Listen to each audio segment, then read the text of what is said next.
Hello and welcome to Channel Africa Conversations. I'm your host, Peter Ndoro. Now, as the United States President Donald Trump continues to dominate global headlines with threats, boasts and blunt diplomacy, Africa is once again being drawn into Washington's political theater. From claiming credit for brokering peace in the Democratic Republic of Congo to threatening military action in Nigeria in the name of protecting Christians, deporting convicted criminals to Eswatini, and openly snubbing South Africa's G20 summit, Trump's engagement with the continent appears deeply transactional and confrontational.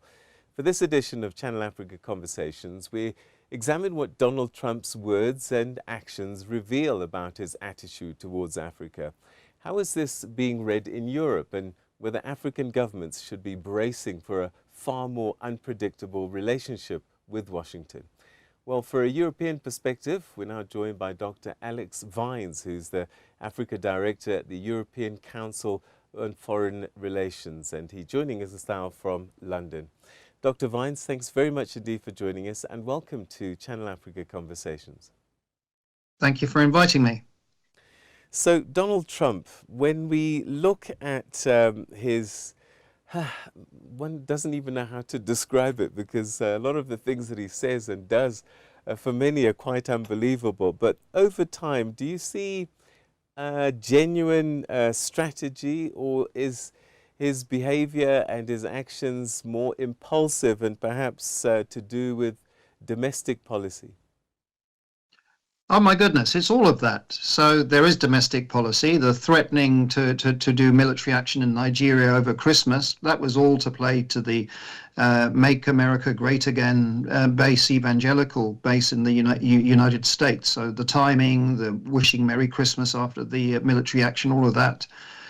Some of it is strategic, and certainly the seeking of strategic corridors, the investing in strategic and critical minerals. So just before December, I don't know, your listeners may not have picked up on it, but the US signed a $753 million deal for funding the Lobito corridor.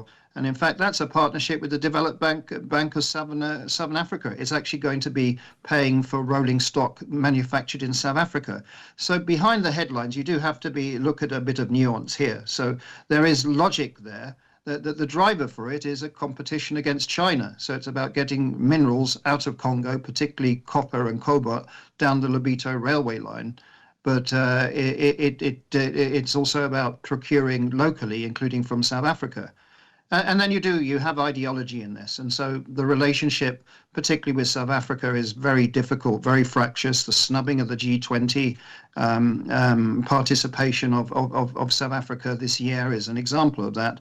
And again, late last year, we had an announcement by the US with 14 African countries of the American First Global Health Strategy, which is not insignificant. It kind of builds back a bit where the cuts of, the disappearance of USAID last year created great gaping holes in US health support on the African continent. But of the 14 countries that the Trump administration is now investing in, South Africa is not there, despite the demands and the requirements that there are still in South Africa. And so that's clearly ideological too. So it's a mixture of all of these things. I am curious then about South Africa. If you talk about strategy and logic, and yet he's almost suggesting or behaving as if I'll cut my nose to spite my face with South Africa, because it is the largest economy on the continent. And if you want to make inroads on the continent, certainly South Africa has to be there. Or is it a question of, I can say whatever I want to say, do whatever I want to do in public, but the reality is both South Africa and the United States need each other, and that things carry on despite that? I mean, I do actually believe that both the US and South Africa need each other, and in a multipolar world, partnership's important. So I don't think it's in the US national interest to pursue the relationship in the way that the Trump administration has done. But it is personal stroke ideological, and there were hints of this in the first term of Trump, but I think none of us expected what then took place last year and is now continuing, and so. I think it's going to be quite difficult for example, the Trump administration to change tack now and issue an invitation or issue a visa for South Africans to attend the G20 summit, for example, in Florida or later this year. But we'll see. South Africa has tried to offer kind of olive branches, buy more US gas, get preferential arrangements for strategic and critical minerals that are in South Africa that the US would like. So it's not as if President Ramaphosa and some of his team around him have not tried to smooth round over ruffled feathers. But unfortunately, there is ideology in this, and there is a racial side to it. I'm in no doubt about that.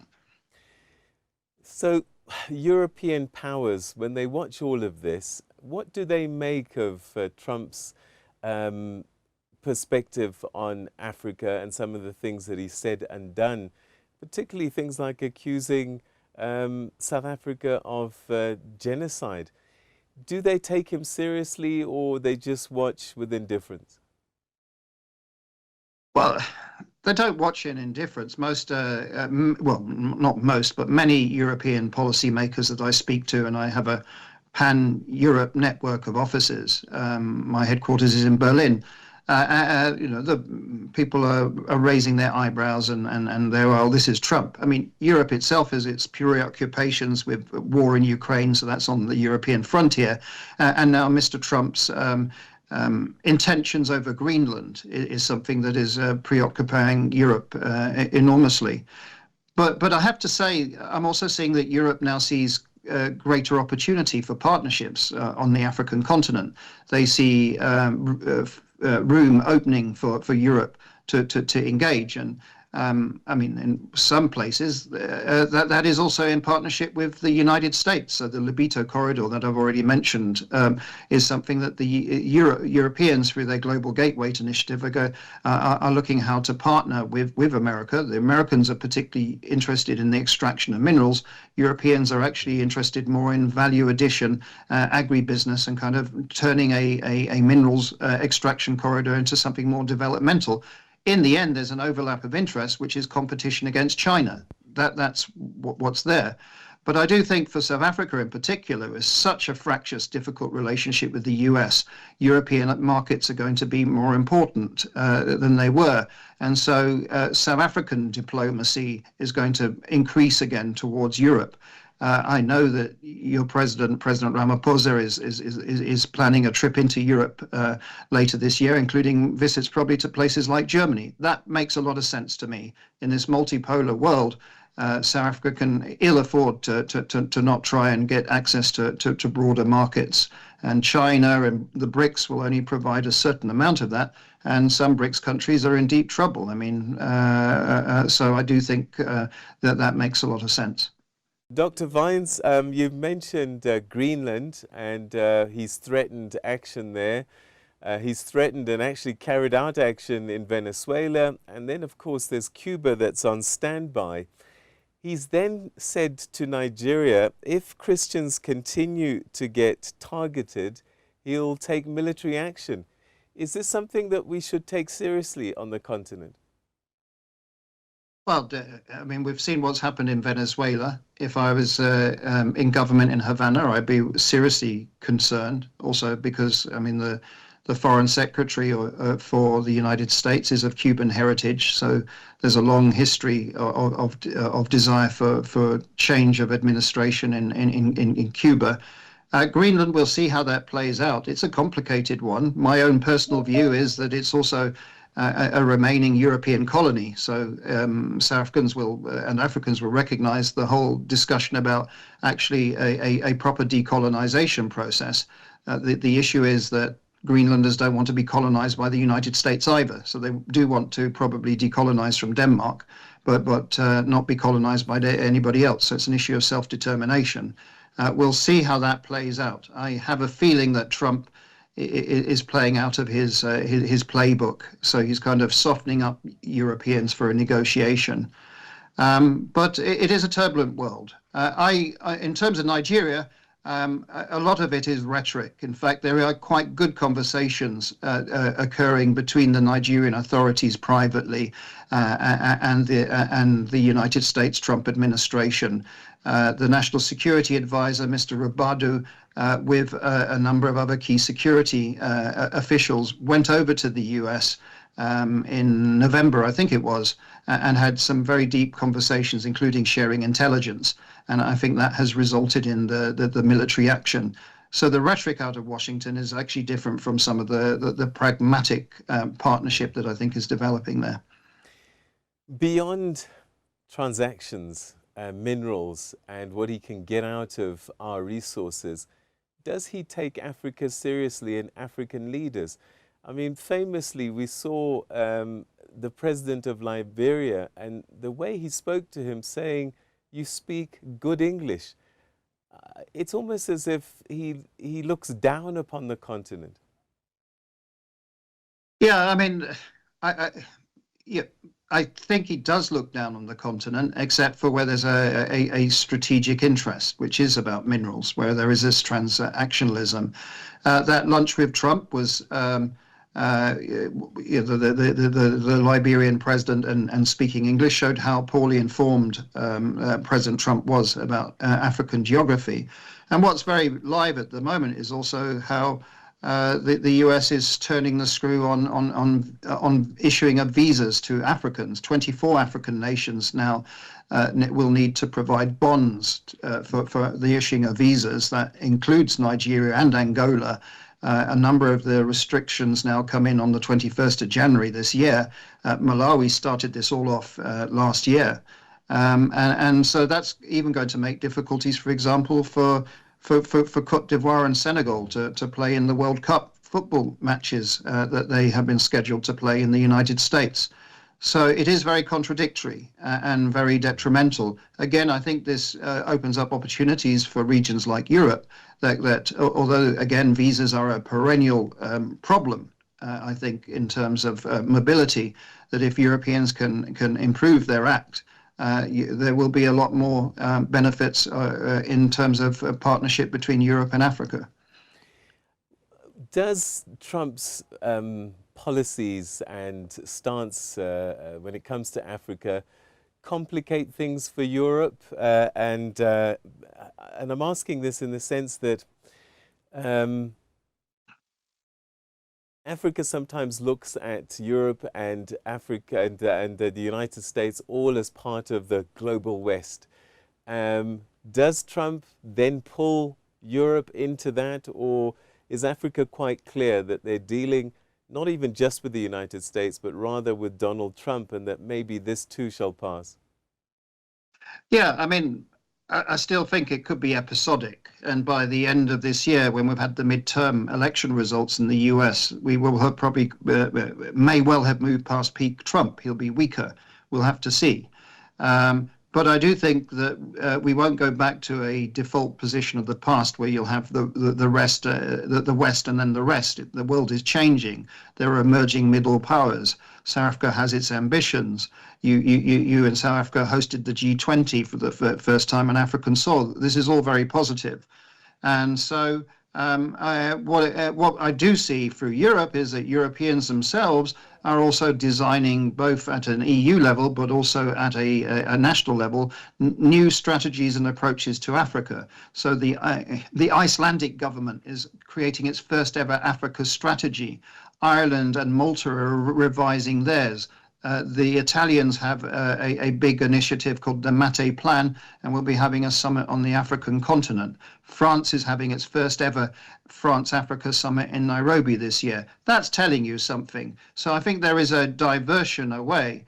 And the good thing is, I think in Europe, that we're moving away from the arrogance of the post-imperial period and the paternalism that we saw into something that is more defined by interests and defining on how you can have mutual partnerships. Big challenge for Africa, including South Africa, is to clearly define what its interests are and what it wants from Europeans. Europeans are, I think, more advanced in this regard. What he's done as well is that he's had separate meetings with the different leaders on the continent. Is this about divide and conquer, and maybe that some African nations don't really have a stronger voice on their own and can't fight him? Some have rebelled completely and said, look, if you put tariffs on us, we'll put them on you. If you put visa costs that are ridiculous on us, we'll do the same for Americans. Is he dividing the continent by giving preferential treatment to some African countries and not to others? Look, if you've got minerals, then the US is interested. But honestly, I'm so puzzled at times because that lunch with Trump, where he met the Liberian president that you mentioned, when you look at the criteria of who was invited and why they were invited to that lunch, it's pretty random, some of it. The Liberian president was just in town, so he was invited. The Guinea-Bissau president was invited because Trump had sat next to him near the opening of the Notre Dame Cathedral in Paris and thought, this is a nice guy, I'll invite him. No strategy at all. So it's a kind of randomness. And okay, you had the Mauritanian and the Senegalese presidents at that particular lunch, and I suspect there was something to do with the Abraham's Accords and Israel that was behind that logic. But it's difficult to unpick. Some of this is just emotional. It's like Trump likes the person and says invite them, and some of it is a bit logical. The other defining aspect of the Trump administration, I think, is his kind of blending of family into decision making. So the key envoy on the African continent, on Africa, is father-in-law to Tiffany, his daughter, and that's Masad Boulas. And so, again, this is a very different way of doing business. Now, some African policymakers think that that's actually to an advantage because Masad Boulas gets straight to the president because he's family. We'll have to see. But it is a different way of doing business in this Trump administration from previous U.S. administrations. All right, and perhaps my final question. I mean, I think there's individual countries where we know that the relationship is in trouble. South Africa, for one. Yeah, absolutely. But is Africa-U.S. relations at risk because of Donald Trump? I'm not sure that the African Union collectively has a policy towards the US, and maybe that's why he can get away with what he does. Well, the African Union is absent without leave in this regard, so don't put any hope into that. I do think there's still areas of possible cooperation between South Africa and the United States. As I say, even this Lobito investment was involving the Development Bank of South Africa, and there will be purchases of South African rolling stock, for example, in that. So behind the headlines, there will be some areas of pragmatism, but it is ideological at the end of the day. And so in public, I think we'll still see a fractious bilateral relationship between South Africa and the United States throughout the Trump administration. The relationship will be better with some other African countries. Dr. Vines, it's been a pleasure talking to you. Thank you so much indeed for your insights on this interesting debate and view on Donald Trump and Africa. Thanks for your time. Thank you for inviting me again. That was Dr. Alex Vines, who's the Africa Director at the European Council on Foreign Relations, giving us a European perspective on Donald Trump's view on Africa. Stay with us. Coming up, we'll be taking a look at Africa's view on Donald Trump on Africa. You're watching Channel Africa Conversations, and this the second part of our discussion on Donald Trump's attitude towards Africa. We turn to the continent itself. Nigeria has already experienced US military strikes, followed by fresh threats from President Trump, whilst he continues to boast about brokering peace in the Democratic Republic of Congo. At the same time, African leaders have been seen engaging with him publicly, even as he dismisses multilateralism and openly insults African governments, including South Africa during its G20 presidency. The question now is whether African leaders are misreading Trump, accommodating him too easily, or facing a new reality that they're unprepared for. Well, to unpack this from an African perspective, we're now joined by Adejumo Kabir Adenyi, who's a senior researcher at Good Governance Africa's Nigeria office. Thank you so much indeed for joining us, and welcome to the program. It's a pleasure. Good afternoon, Mr. Ndoro. So, I am curious about Africa's position in terms of how we as a continent view Donald Trump's view of us. What are your thoughts that come to the fore immediately? So for me, we must first agree that, President Donald Trump's attitude has generated widespread unease across the continent. But the reality is this, that beyond all of these controversies and some of the things that comes with it, I think for me, Trump's attitude should rather serve as a catalyst for African leaders to do what is right for their people. No doubt this approach is stripped of diplomacy, and there has been a lot of criticism that comes with all of these things. But for me, I just believe we also need to understand that this style disrupts the comfort that many African leaders over the years have been accustomed to. And I really think if things have been right in the first instance, there may not really be the need for Donald Trump, and in general, I just believe that what Trump is simply doing is just to force African leaders to do the needful and understand that indeed, you can't just get things, easily, but you need to demand what is right. I mean, for instance, in Nigeria, where we've been battling insecurity, Boko Haram, for instance, as far back as 2009. So it tells you that, somebody is just trying to ensure that, these people we call our leaders, they get things right, they do things the way they should be doing. Yes, we may not agree with his approach, but I think it's a way to push African leaders to do the right thing, to show that indeed poor governance and weak accountability is not accepted anywhere. So that's just my view about this.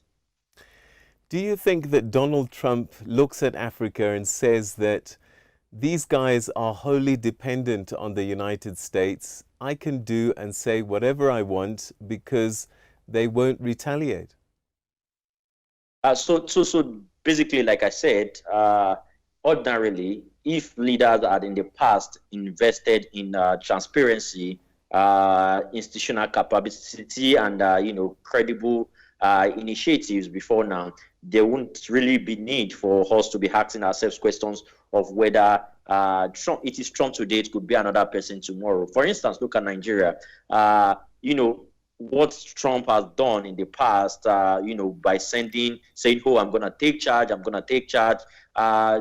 that may not be because the country or even the continent and every other countries in Africa outside Nigeria, they are sovereign nation, and they should be respected.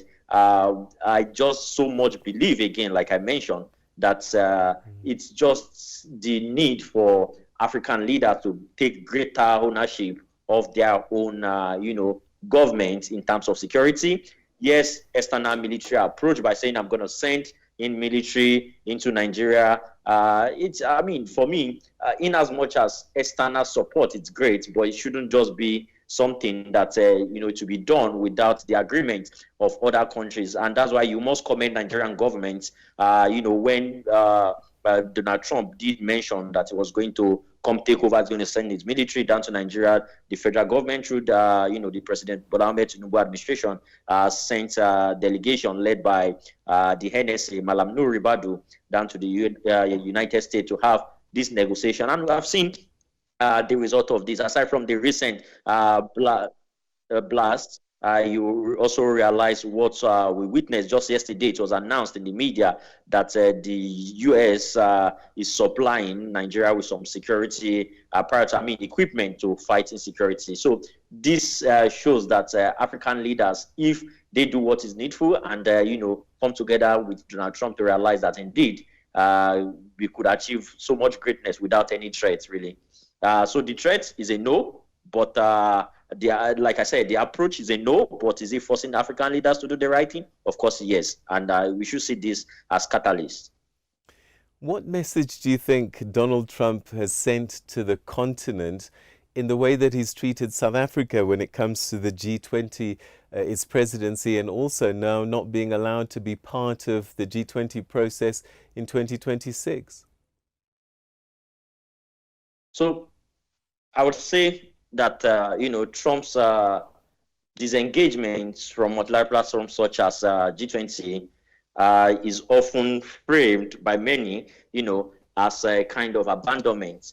But for me, it's also, reinforces what we call critical lesson that Africa cannot indeed depend on global forum alone to secure its interest.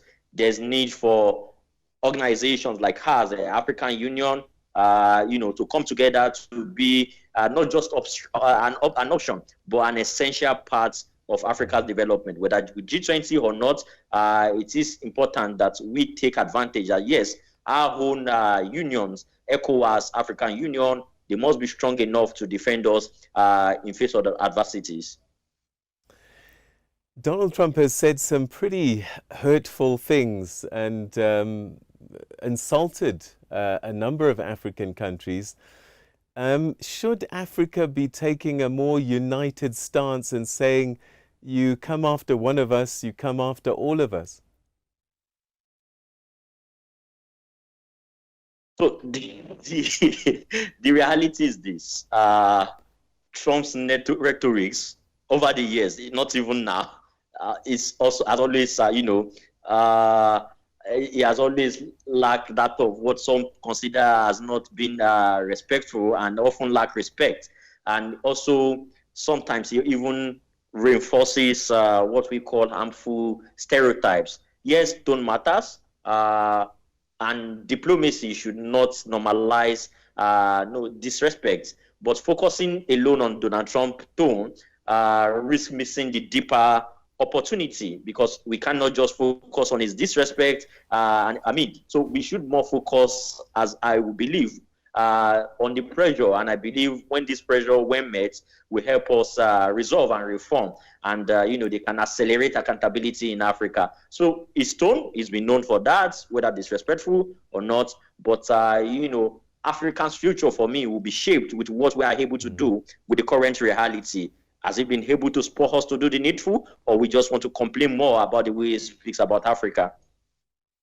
What are the real risks for Africa under Trump's current policy? Some countries are suffering more than others. Could the rest also feel his wrath if they cross him? Should African leaders be worried that, South Africa has borne some of the brunt, that they too could fall under his anger?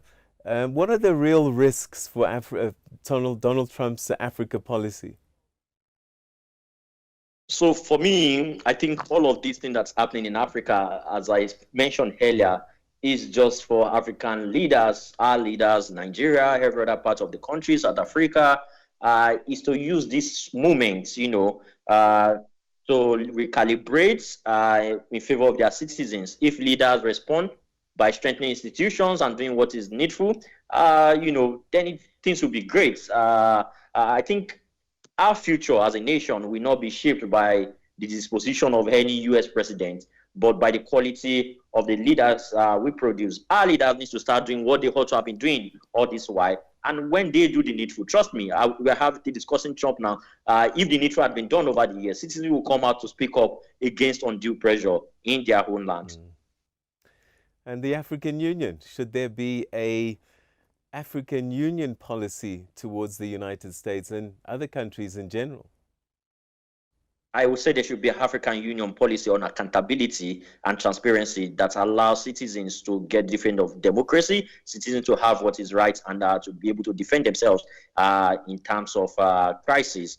Yes, we all need to work together, not isolatedly, but majorly. What we have been preaching is that we should push for citizen-owned accountability across Africa. Post Donald Trump, will there be a reset, do you think, to what we have experienced and known as normal relations between Africa and the US pre-Donald Trump?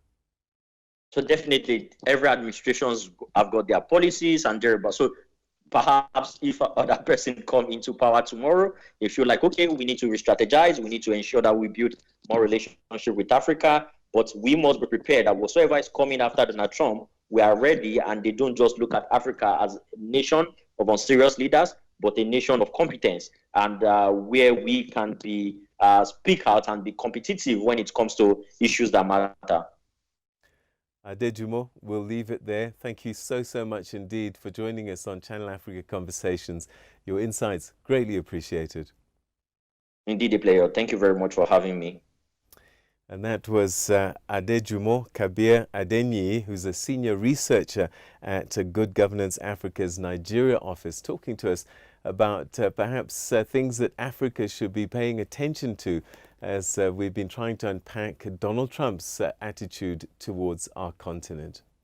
And that's how we come to the end of today's edition of Channel Africa's Conversations. So thank you very much indeed for joining us. Before I go, we'd love to hear from you. You're probably seeing on your screen now our email address and other ways to contact us, particularly on social media. And what we'd like you to do is share your thoughts with us on this program and also on the kinds of conversations you'd like us to have more of and with whom. We certainly look forward to your feedback. Until then, until the next time, from me and the team, bye-bye.